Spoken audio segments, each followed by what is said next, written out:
Okay, then I'd like to start my story about our park. And first of all, I want to start about where it is situated and what this and why I'm here. Okay, our park is situated in the Chernigiv district of Ukraine, not far from a town named Oster. And why we are here and why it have the connection to permaculture, because me with my colleagues, we wanted to make eco-friendly project and to start nature caring and nature protection project. And we were looking about what to start and how to do, and we understand that the best idea it is to start a land reclamation project. And so we found the place in Chernigiv district where there was old agricultural land that was very exhausted, and for many years they were in use, and also the part of not very eco-friendly forestry, reused forest territory.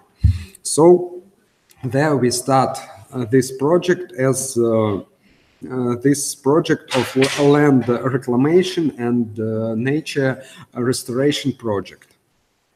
Yes, and so like example and the connection for permaculture, we can like in latest presentation where said that in Ukraine, because of very intensive agriculture, there is a very high level of erosion, so we can use this kind of projects for nature and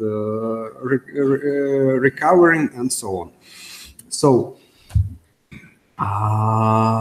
with the cooperation with the University of Ukraine, we decided to create a course that the name will be the Permaculture and the Nature Park Beremytske, where we want to show this nature park as an example of what I've said before, of permaculture and land reclamation and land recovering projects.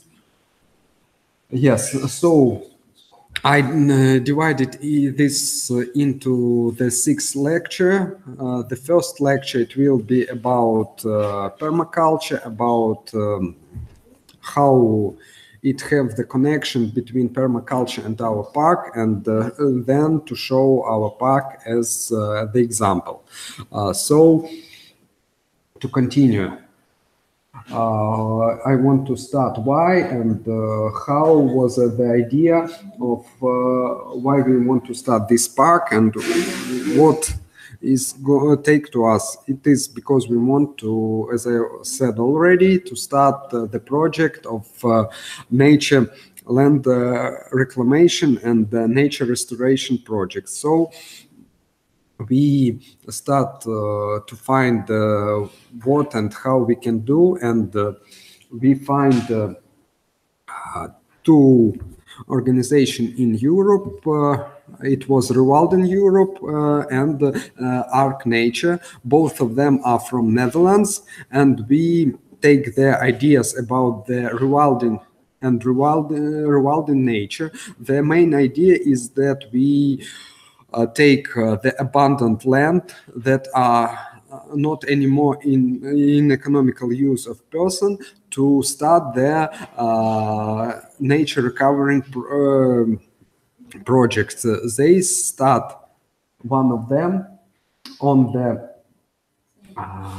here it is on the bank of the river Val. It's one of the part of river Rhine. There was big clay where people were digging clay, and so there are lots of big holes there, and they take this land for the recovery, and so they start these projects. And the main idea is that we should for recovering the land, the soil, and all the plants, we should start and bring their big grazers and start the process of natural grazing. And so, okay. And so for this, they start to use big grazers that were disappeared in real nature. Those two species that unfortunately were killed by people, those are tarpans and aurochs. So with the other foundation, they recreate nearly the nature way, nearly nature tarpans and nearly nature aurochs, and bring them to this land and start this project. Also, we were in Hungary in National Park Hartobad. Over here, you can see it.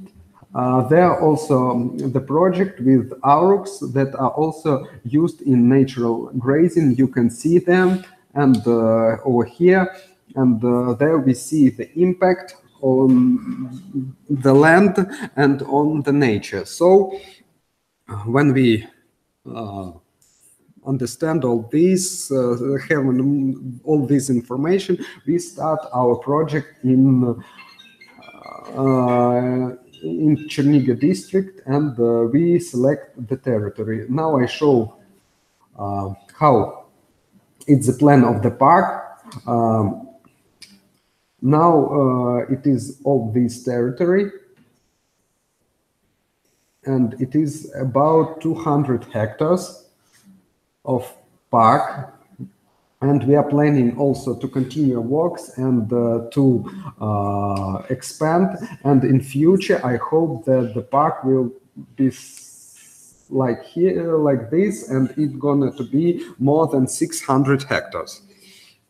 Yes, but first of all, we started with this small territory. Over here, it's 60 hectares. Where we begin our work. Here are a few pictures of how it looks before we start and how it is, and then I tell you how it looks. And here it is not very good picture, but still over here you can see the result of very intensive agriculture works, the erosion of soil, and also the very small biodiversity of grass that is growing here, and the poverty of the soil, and also the main problem is because that land was abandoned for a very long term. And some grasses were growing. There is very fat on the soil of dead grass, and so the new seeds can't grow through it, and that's why, and that's how the degradation of biodiversity starts and continues here. So also these are, as I was telling, more the forest lands that was also in use in our on there. This forest. The main problem is that here was bring a lot of invasion species. First of all, Robinia pseudoacacia, and it was there were some places that were about 1 or 2 hectares. They were covered nearly all of these trees, and then no any more trees could grow there. There were when we start our fight with the invasive species, we cut them and then start planting new. And from the old times, there were sometimes on the territory of 1 or 2 hectares only 3, 5, 6 pine trees, and that's all trees. And you can see how poor biodiversity in this forest was. Yes. And this is how it looks in the late autumn. And here you can see how forest is new forest is start growing on the land where also it was some people used lands. And here it is some pictures in winter. So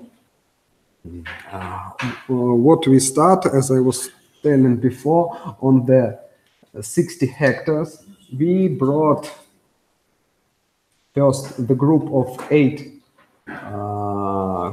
conics, those tarpan conics that I was talking about. We brought them from Latvia, and they have very interesting story, because that conics that are used for this natural grazing project, they are in fact the name of the breed is Konik Polski. It was first start. And what I was talking before with the project where start with our Dutch colleagues, they take those conics from Poland to Netherlands. Then when it the quantity of them start growing, there were more than 300 of them, and they start the project in Latvia and brought them to Latvia. And then in Latvia they become more than also 300, and then we started a project in Ukraine and take them for free. Yes, and very long way to Ukraine. Yes.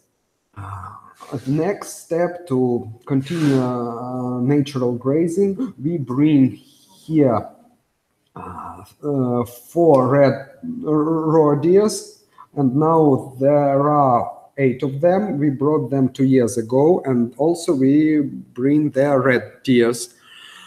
We brought 4, and now there are 7 of them. We brought them 2 years ago.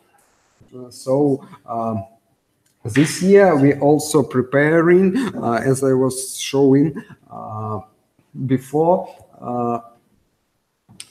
we are also bringing aurochs from Latvia to finish all this ecosystem and all this implement on this area to start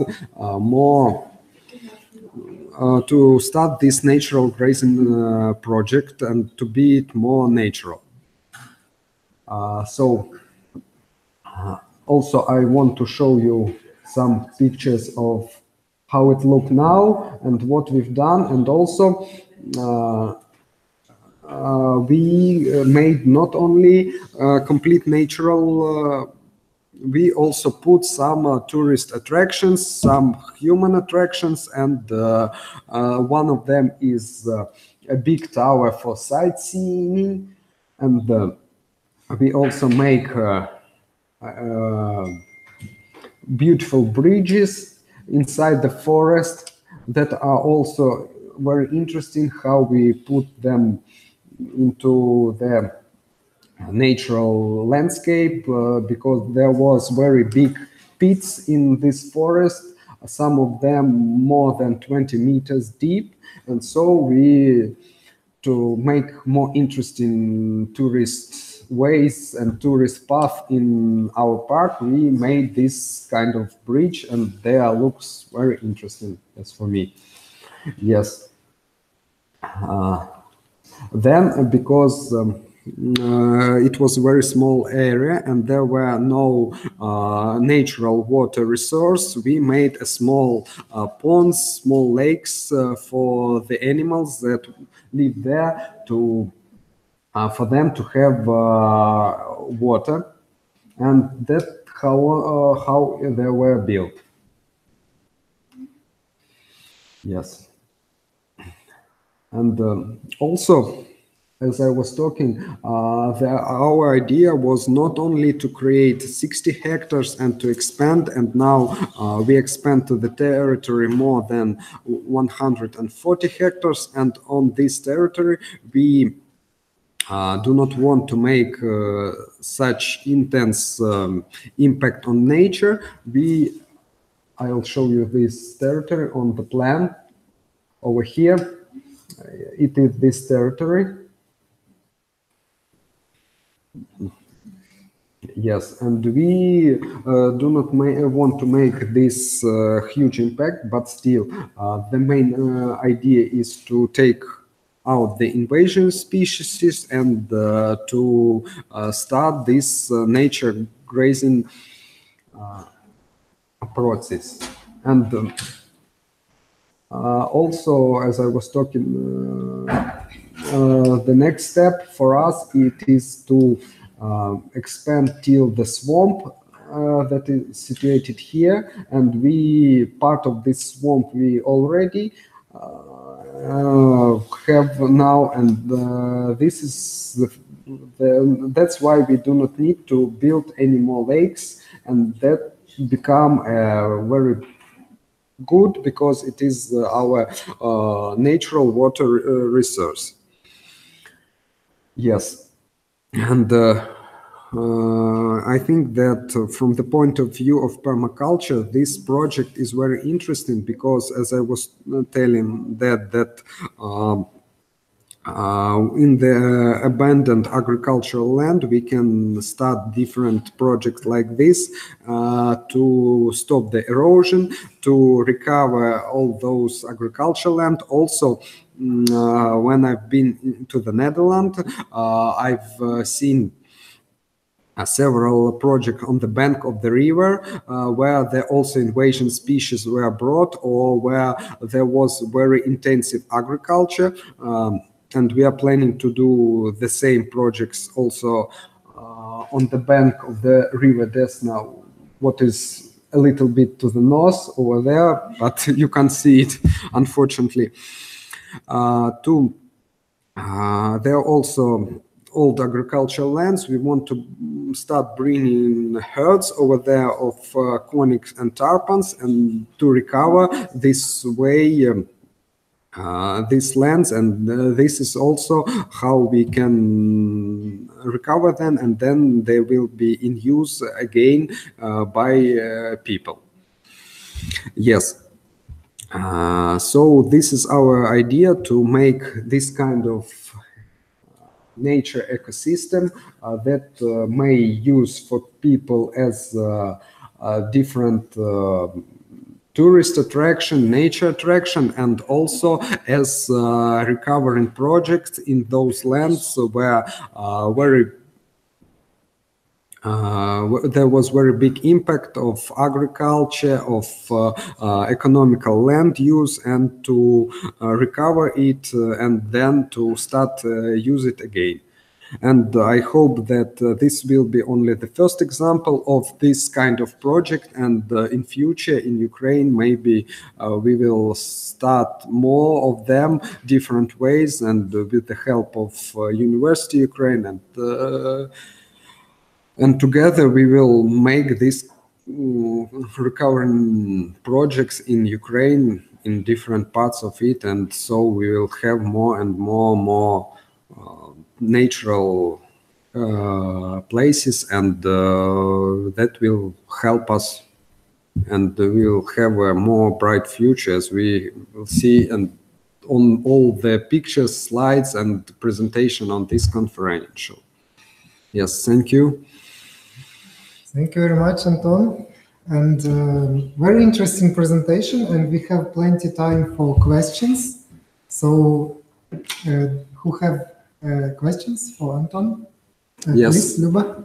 Thank you for the very interesting presentation and for recovering the soil and for saving endangered species of animals. And are you a biologist? No, I'm not a biologist. I'm a geographer. Thank you. Yes. Please, Zita. My question is that these territories, what kind of activity was before? Before you started? Before we started there, as I was,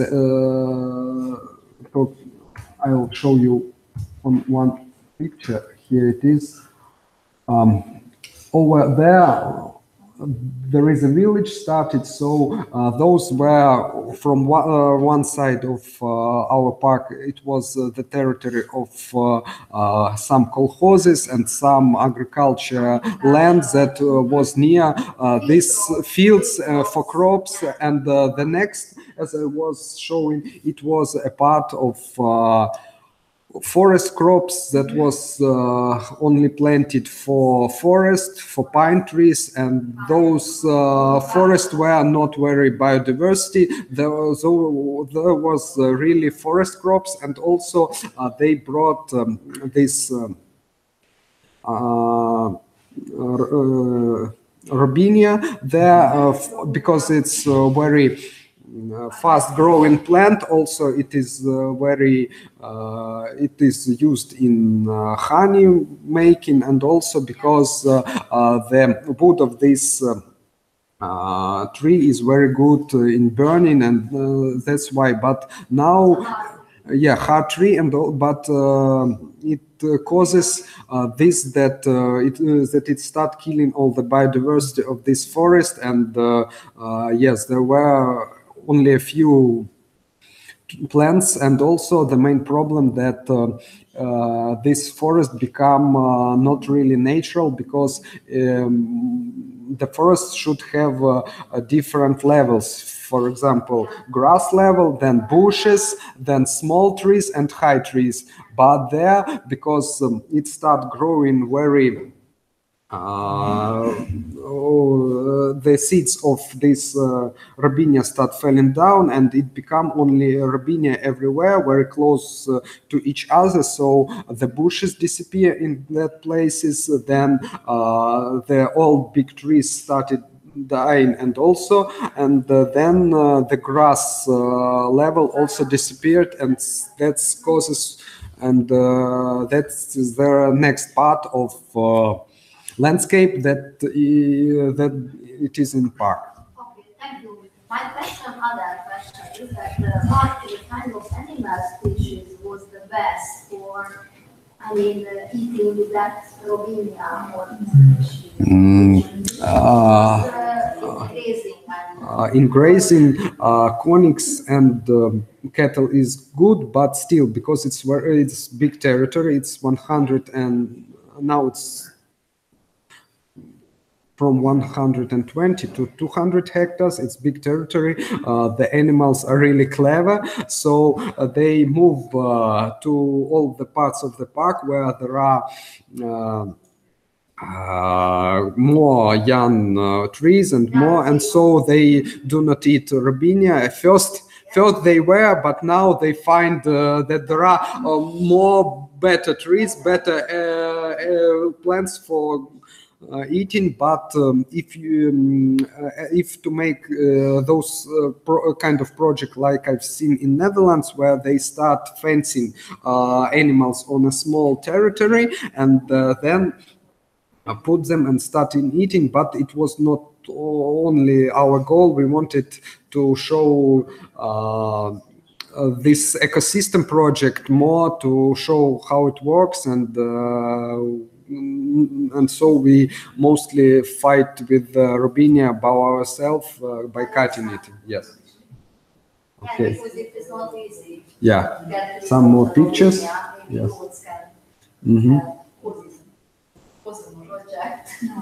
And also, I forget. And also, because we need to earn money, we make a stable and horse riding attractions also in our park. Yes. Okay. Any other questions? Yes, of course. What is the official status of this land? The official stand of this land is that the forest is rented, and the land they are in private owning. The land is in private owner and добре, я українською. Частина земель парку, це лісові, вони знаходяться в оренді, а частина, які оці якраз в минулому сільськогосподарські землі, вони в приватній власності. Так.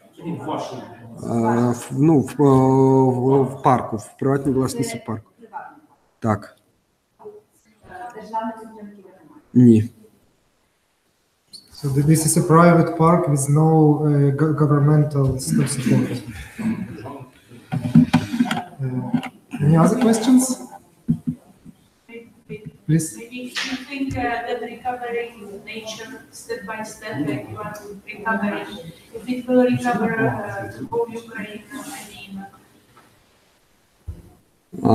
I think the main idea is to show that it's possible not only in the EU, also in Ukraine, and if we start and show that different projects that are really well shown in all world, if we start them also in Ukraine, then it may really become popular in Ukraine, and we can recover really land and really places that were in very big impact. For example, there are lots of land that were before used for mining and open mining, and so these lands can also be recovering, like I've shown before, that in Netherlands on the bank of that river there was a big places with clay. There was a clay mining by open mining of clay, and they start recovering this place. So yes, I think that it's to show this. It's really good. My question was maybe more philosophical, but okay. And because you are a geographer, so how much fields here are in private lands, and how many fields, or how much territories are in private lands here, and how much is in maybe different ownership of, or how to explain, I don't know. For example, in Czech Republic, after 1989, we had a restitution, so the people, they were owners before the collectivization, they could ask again back to have the fields. Back. And how was the process here in Ukraine? Okay, so let's go a little bit into the history. In Ukraine, there is the land that was in owning the agricultural land that was in own of kolkhoz. Some of them was divided into the pais. It called pieces of land that was given to people who were members of that kolkhoz, and they become owners of that land. The other agricultural land and the other land become the land of, how would say,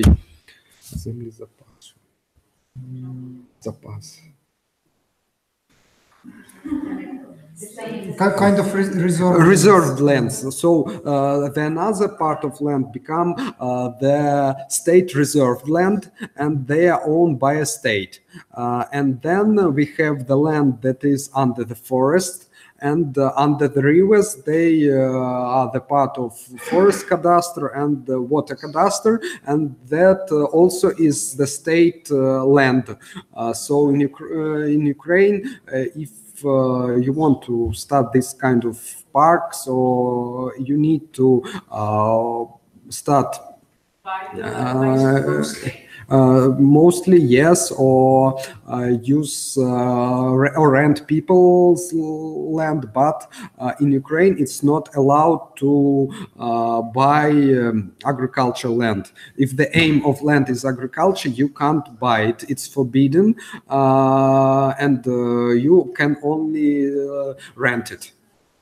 Rent from state. rent from people if those land were, like I was said, given to people that were the members of kolkhozes, and the others,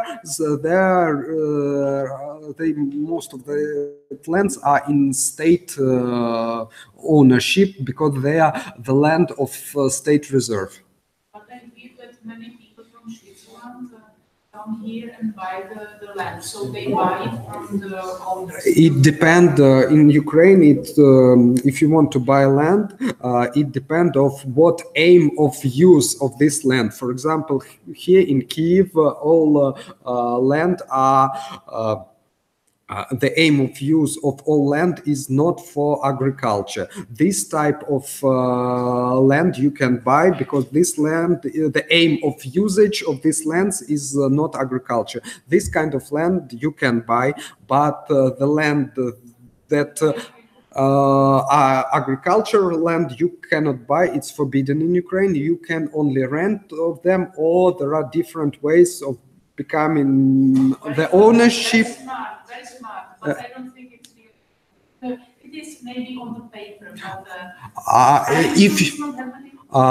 I know all the ways of becoming the ownership also of agricultural land, but it's very long discussion and long story, and it takes another time. but it is forbidden, and I think it's a very, very smart, very clever thing that Ukraine is doing, and that we yourself have it.